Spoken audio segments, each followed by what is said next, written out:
So guys, SMM Kakulop, Friday. At ang delivery is by August 9. Tracking siya by Eugene. Ay, hindi rin ngayon kay Eugene, kang Ethan ngayon. Ethan tracking at ang delivery. Tapos sa inventory, may dapan ang premium cotton ladies from XL to XXL. Sa raglan nga 3/4 maroon, small to XXL. Tapos sa bomber jacket nga, khaki small. So sa website, may daha sublimation, Subli Central nga website, may da new designs nga to, karang volleyball. Sa ROM, may da bagong mga save reply, and sa fabric banner, tapos ang centra board, yan hin tarpaulin.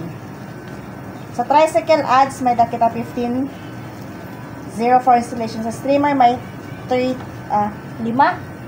Tapos sa sticker, may 15. Tapos ang curtain is 15. So, waray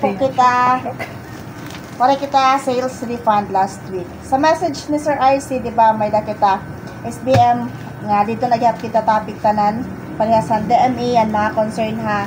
Warehouse, SMM, dito na po, gihap gin o sanala. So, waray kita hotspot. Congrats. Visual categorization, and subli flyers, tapos Y-Track. Sa Y-Track, wala man kita sa okay lang.